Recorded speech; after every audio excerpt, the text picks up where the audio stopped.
I'm Jackie McCullough, and you are watching the Total Faith Network, the network that's going places.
Come on, get your hands up. Everybody sing it out. This is how we live it.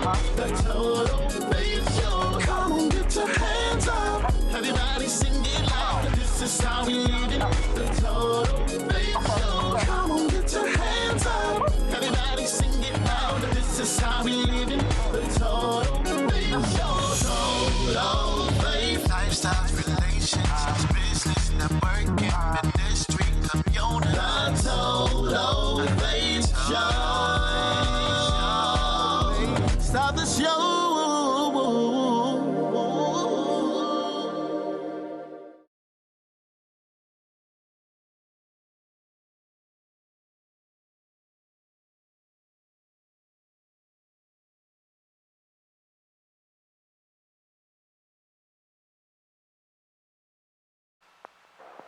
We're sorry. Your call cannot be completed as dialed.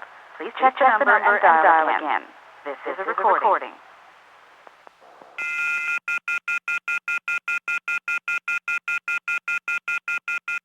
With the founder and the co-founder and executive director of Citizens Against Recidivism, with Dr. Mikhail DeVoe. He is here in the studio, and I just wanted him to just talk about this 13th Amendment. Again, this is information. Remember, we bring to you the best of the best. Entertainment, arts, culture, lifestyle, information, and news. And we're going to talk today about the 13th Amendment because it is a direct result, or it's a indirect result of what we're experiencing when it comes to incarceration. Is that right? Absolutely. That's right. That's correct. Let's talk about this 13th Amendment. Like, what is this all about? And is it really doing more damage or more good? What is it versus what? Let's start with understanding that the Constitution are like the rules of the society, the rules of a game, so to speak. And the 13th Amendment in and of itself says that slavery shall be abolished except for those people convicted of a crime. Now this is the foundation of today's justice system. Wow. Slavery shall be abolished except for those people convicted of a crime. So based on a literal reading of this law, those people that are convicted of crime become slaves of the state. Now from a historical perspective, we can understand that slavery was abolished 1865. Well, this amendment was enacted in 1865. So as soon as the slaves were free, as soon as the South lost that great supply of free labor, they had to figure out a way, well, how do we get these suddenly free people back on the plantation in a legal way? So they created not only the 13th Amendment, but there were other laws that came out of the 13th Amendment, such as the Black Codes, wherein one of the laws of the black that specifically targeted African American people particularly. For example, vagrancy. Well, you let the person off the plantation, but one of the laws you create is no standing around. So if I'm suddenly off of the plantation, the first thing I'm going to do is stand around. And I'm not going to stand around alone. I'm going to stand around with a group of other newly freed African Americans. Now, all of a sudden, there's a law saying we can't stand around. So what happens is these people, they get arrested and they're taken right back to jail where They're leased out, convict leasing, peonage systems, and a host of other reconfigured of ways of exacting free labor that we might characterize as slavery by another name. You know, this is very educational. For those of you who are watching, you scholars and educators, this is great, especially when it comes to the law. And like you said, about the state and the black codes. Talk Exactly. about the black codes. Well, the black codes were a way of legalizing the re-enslavement of people of African descent. Yes. During this time, as we said, slavery was the economic, or prior to 1865, slavery was the economic system that powered and built the United States of America. Free labor, of course, one of the biggest costs in a capitalist system is labor. But if you have a free labor supply, then you basically are profiting and benefiting off the backs of people that aren't benefiting from the system that they're participating in. Well, this particular law also piggybacks off another law that was called the Northwest Ordinance, which was established in 1785, wherein when there was the purchase of land out west, one of the things that was agreed upon was that they would not allow escaped slaves to enter into this new territory. It was also one of the first immigration policies of the United States. So if a free person, or slave, entered the North Territory, they had to be sent back. So there are a lot of games. A lot of games, a host of designs to primarily control. Yeah, of course. People of African descent. Yeah, that's and so you see this again as we made mention off-camera discussion of Michelle Alexander's book. Yes. The creation of virtually a caste system, virtually the American system of apartheid. That's what the black codes are basically about. Do you think that we live right now, currently, in a caste system in this country? Well, what's your opinion on that? Well, formerly incarcerated people are, based on the way the laws are currently established, seem to be assigned to a permanent underclass. For example, they can't vote. No, that's not true. In some instances, in particular in Florida and certain states, you're forever barred from voting. In Florida? In Florida. Because in New York, I believe in New York we State, can, once you're off of parole, once you've completed your sentence, you can vote. Oh, okay. But and so all of the states have different. Exactly. But because citizenship, one of the hallmarks of citizenship is voting. Yeah. The fact that people, once incarcerated, lose their right to vote really adds credence to the notion that they're actually slaves of the state. Yeah. Because slaves don't have rights.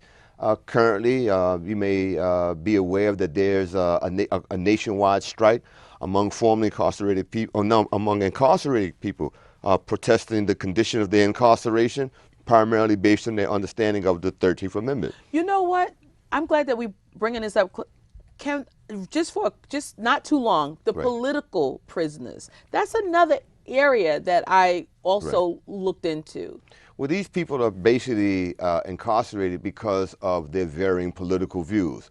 For example, if you think of some of the indigenous people of the land, currently called Indians, they're often being incarcerated because of the breaking of treaties between the United States and some of these quote-unquote territories that they've been assigned to. You may think of some of the people from the Black Panthers, or the people from the Commonwealth of Puerto Rico.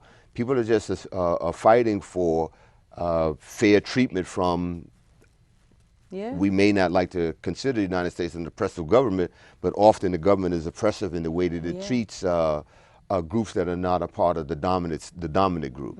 And primarily, this is just people of color. Are you behind on your mortgage? Is the bank threatening to take your home? Is your house underwater because you owe more than it's worth? Are you considering trying to get a loan modification on your own? Did you know that less than 5% of people who tried on their own actually got a modification? At the Mortgage Modification Helpline, we know the rules and regulations banks don't want you to know about. And we've helped thousands of people stay in their homes. Are you struggling to keep up? Are you past due on your mortgage? If so, we can help. It doesn't matter if you have bad credit, been turned down, or if you're currently getting the runaround from your lender. The call and consultation is free, and it only takes a few minutes to find out if we can help. So call the Mortgage Modification Helpline today, and let's get your loan modified into one you can afford. Please call 800-650-2047. That is 800-650-2047. Attention! Have you or a loved one suffered from maculopathy, a serious retinal injury, after taking the prescription drug Almiron for interstitial cystitis or bladder pain syndrome? In 2018, a researcher at the Emory School of Medicine linked Almiron, a prescription drug that treats interstitial cystitis or bladder pain syndrome, to maculopathy, which is sight-threatening and can cause an abrupt change of vision. Call Almiron Justice for a free legal consultation. Please call 800-378-0924. This is really good stuff, talking about incarceration, recidivism. So your organization, Citizens of Against recidivism. Against recidivism. Every year you talked about honoring people who are doing really great work in their community. And so this annual event that you have is usually in the month of October? It's usually in the month of October. And what we also do during this, at the awards program, we invite political people, parole commissioners, parole officers. We've had congressmen, assemblymen, so that they can see that there is another narrative besides what is portrayed in dominant news, particularly regarding black people. Well, listen, that's, I'm happy that you accepted the honor that we're going to be bestowing upon even you and at the Total Faith Awards. Listen, everybody, get ready. Total Faith Awards. We every year in September, the last Friday in September, we honor men and women in media and the arts. But now we've opened it up to honor people in various industries. So I'm really happy about the fact that we get to touch on reentry, because reentry is very important. Recidivism against, this whole thing with the 13th Amendment. We really need to be informed people. It's time to wake up and be conscious. We talked about that earlier. Exactly. Yeah. So listen, with the last minute or so, I want you to talk into the camera. Is there anything that you might want to say on your heart, whatever that might be? Please just take it away, speak to the camera, and then we're going to call this segment and then go to our next segment. Well, one of the things that has a significant impact on recidivism is the interaction between people on the inside and people on the outside. Among the things that cannot be done or should not be done is abandoning people because they may have gone wayward at some point in their lives. Any contact, for example, phone numbers, phone calls, receiving letters, these things have some impact on reducing recidivism. So mainly the people that incarcerate are our family members, our brothers, our sons, our fathers, our mothers.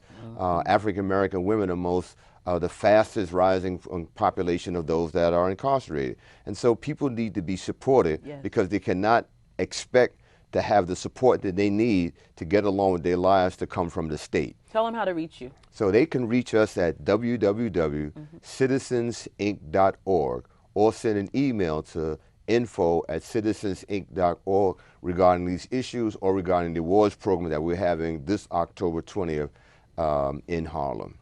Awesome. You are so, you're just very passionate. I can feel your energy and your vibration, and you really, really are into what you do when it comes to helping people who are and were formerly incarcerated. And hopefully, we'll begin to see and make a difference in that platform, because it is a whole nother industry. They've made it so privatized now, where private companies are owning penitentiaries and making money off of the backs. And as you can see, it's a continuation of the slaves, minoritized. Minoritized. That's the new phrase, y'all. Y'all get it?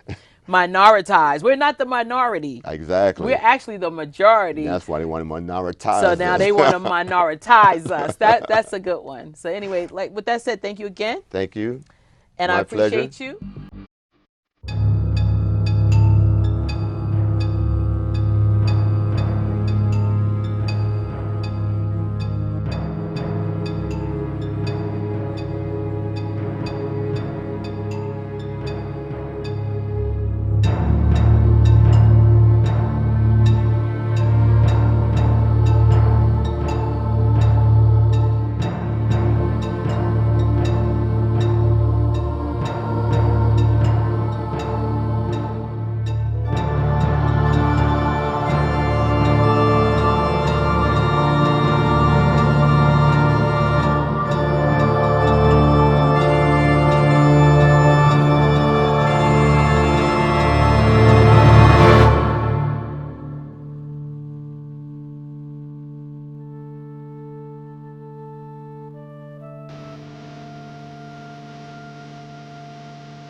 Television AC, $4,600. Water heater, $1,500. Fridge on the fritz, $1,000. You need home warranty coverage from the Home Service Club for around $1 a day. If any of your covered appliances and systems break down, HSC will either repair or replace them. HSC provides coverage of up to 47 different appliances and systems in your home. I trust HSC. HSC has over 15,000 pre-screened, highly rated technicians with the fastest response time in the industry. They cover everything from ACs, stoves, fridges, pool pumps, and more. Call the number on your screen now for a free, no-obligation quote from a trusted HSC specialist about a home warranty for your entire home, backed with a 30-day money-back guarantee. Call now and get 1 month free plus $75 off your first year of coverage. 1 month free and $75 off your first year. The Home Service Club. Our show. Thank you for tuning in each and every week. We wouldn't be able to do this if we didn't have viewers like you who watch us every week across the country and on video on demand as well as live stream. We're appreciative, and remember, I always say go to www.totalfaithnetwork.com. Check our listings to see where we're airing in your area, in your time zone, and shoot me an email contact. If you want to be on a guest on the show, let me know. I'm open to topics and suggestions. We talk about empowering people to win, because I believe media controls everything. I really do. Your image, your identity, self-esteem, self-respect, self-love even. So with that said, we at Total Faith, we walk in total faith. Until next time. Come